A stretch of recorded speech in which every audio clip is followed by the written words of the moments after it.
Si me la sería buenísimo. Por esta causa, a Jesús le era difícil contestar la pregunta que le hiciera el sumo sacerdote con relación al Mesías. Él sabía que lo era y no tenía que manifestar, vociferar ni defender dicha posición. Recuerdan que la semana antes pasada habíamos dicho del por qué Jesucristo le respondió al sacerdote y por qué no le respondió a los emperadores. ¿Lo recuerdan? No lo recuerdo, se lo refresco.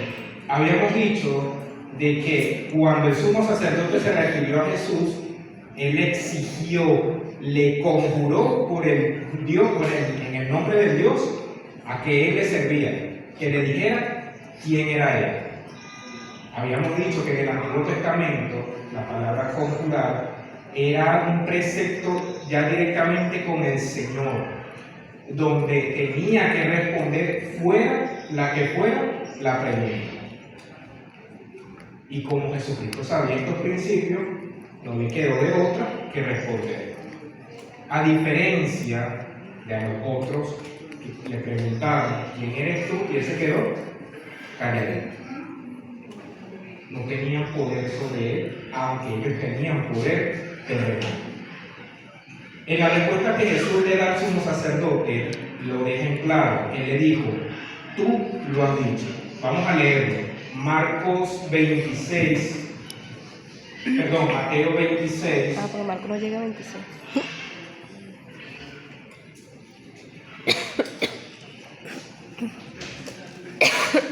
Versículo 46.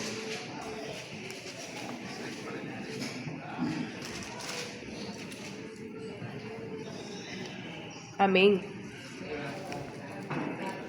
Perdón, 64. Versículo 64.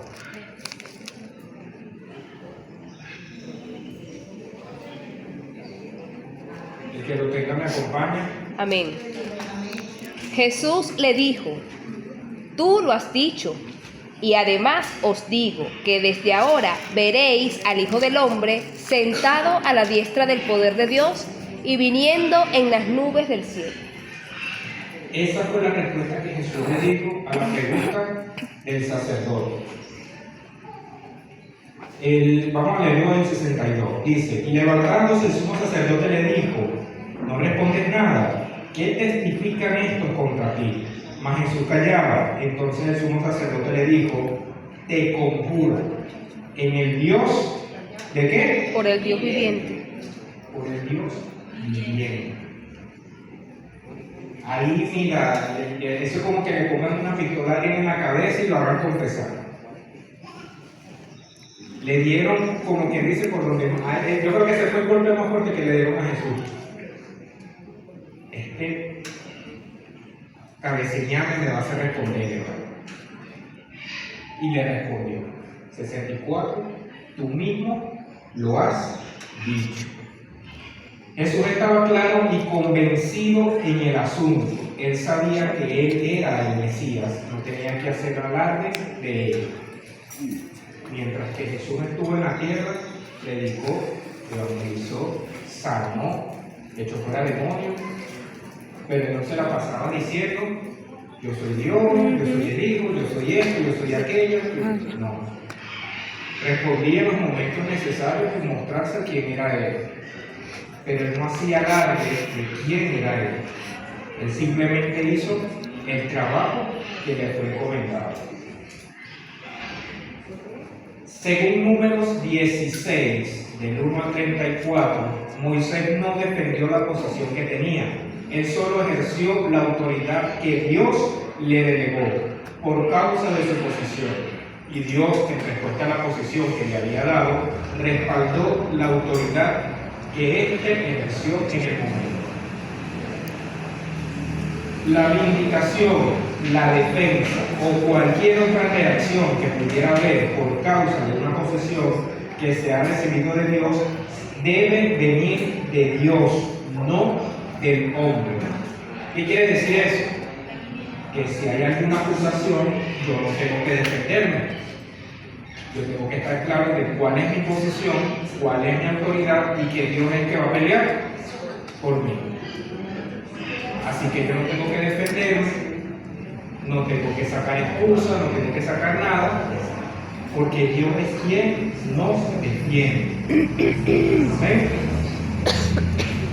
El que se vindica a sí mismo no conoce a Dios.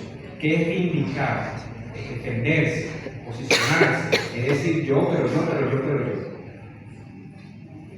Vuelvo y repito, el que se vindica a sí mismo no conoce a Dios. ¿Por qué no lo conoce? Porque sabemos que Dios es nuestro abogado, Él es el que nos defiende, Él es nuestro estandarte, Él es el que siempre va delante de nosotros peleando nuestra batalla.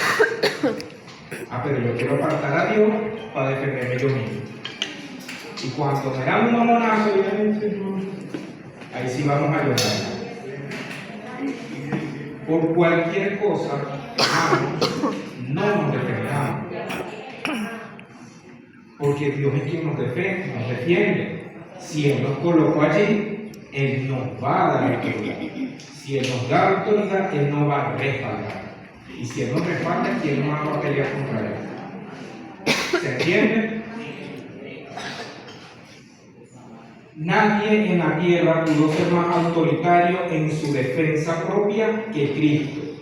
Sin embargo, Él nunca se defendió. Él tenía cómo defenderse. Lo dije el domingo pasado. Si Él hubiese querido, hubiese activado a los ángeles, se baja de esa cruz y mata a media humanidad, porque después que lo sanó lo quería crucificar. Él era la única persona que tenía el poder de defenderse, porque nos estaban acusando de cosas que no eran. Pero no lo hizo. Pero como yo quiero ser más bueno que Dios, yo sí me voy a defender. Apartando al Señor, que es el que pelea nuestra batalla. El que habla a favor de sí mismo está bajo juicio, por lo tanto carece de autoridad. Cada vez que uno trata de vindicar o defender su posición, pierde el derecho de ejercer autoridad. Alguien dijo, la autoridad y la defensa propia son incompatibles. ¿Será eso cierto? Si yo busco en mi autoridad defenderme, ¿hay compatibilidad en ello?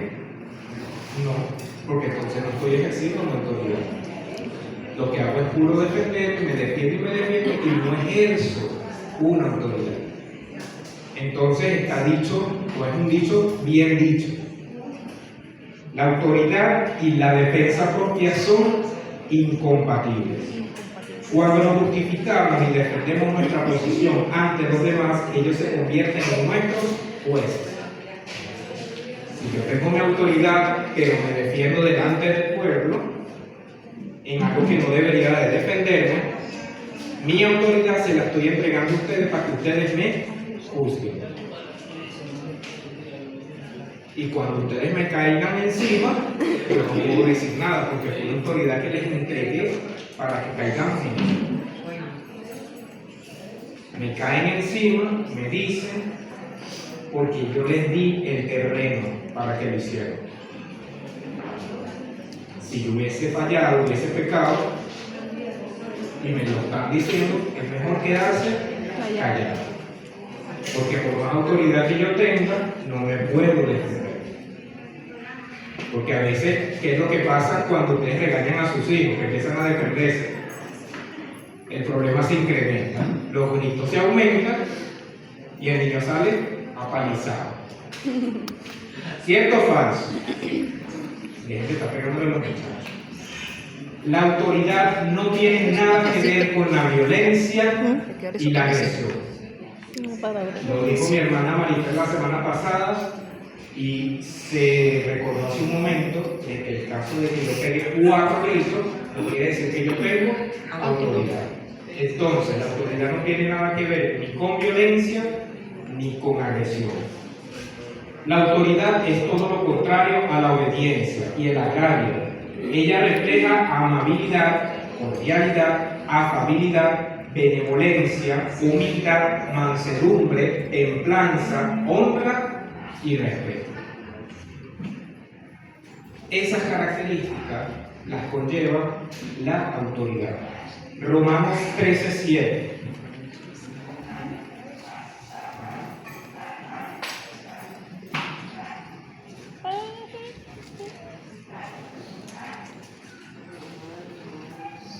Romanos 13:7. Amén. Ajá. Pagad a todos lo que debáis, al que tributo, tributo, al que impuesto, impuesto, al que respeto, respeto, al que honra, honra. Dice, pagar a todos lo que debáis. Y ahí mismo especifica que no solamente en lo monetario, o sea, abarca todo. Si te da respeto, respeto. Si te da honra, honra. Si tienes deuda, pague. No debáis nada a los demás, a nadie, ni siquiera dentro de casa. No conmigo. Cuando Coré, Datán y Abiram se rebelaron en contra de Moisés, él los mandó a llamar en una forma pacífica para arreglar cuentas. Esa historia la vamos a encontrar en Números 16:12. Se lo dejo para su casa. En esto podemos ver reflejado la mansedumbre de un hombre que ha entendido lo que implica la autoridad que se le ha confiado. Tenemos como ejemplo el caso de Pedro, cuando cortó la oreja del siervo del sumo sacerdote.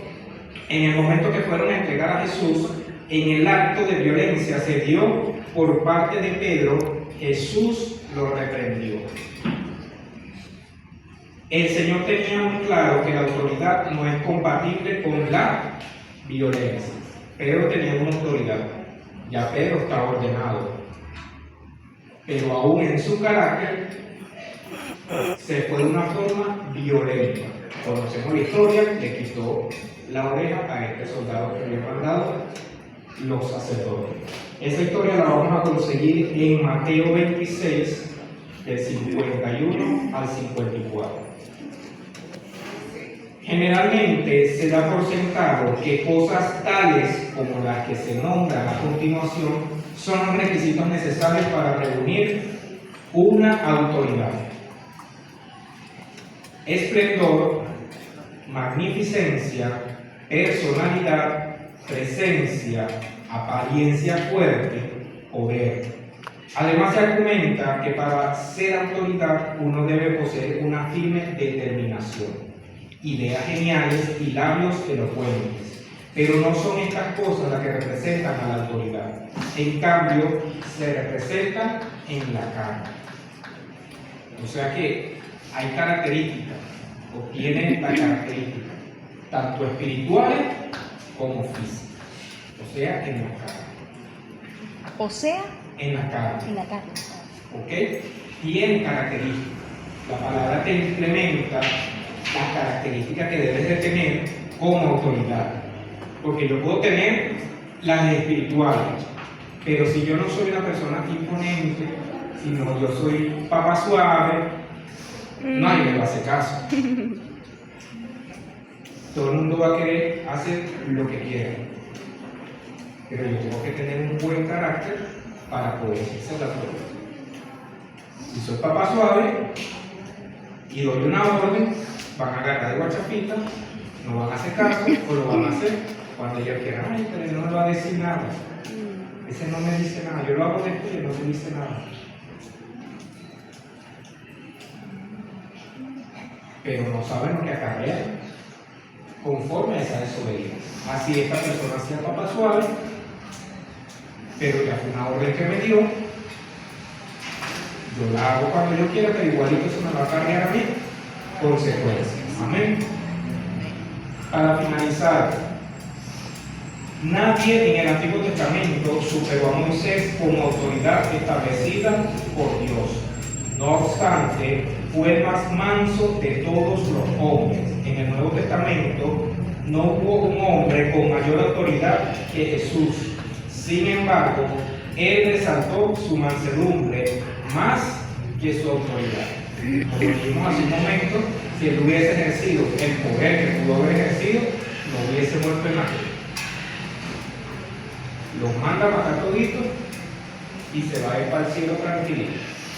Hasta el punto que se puso de ejemplo a sus discípulos y les dijo, Mateo 11:29, aprende de mí que soy manso y humilde de corazón.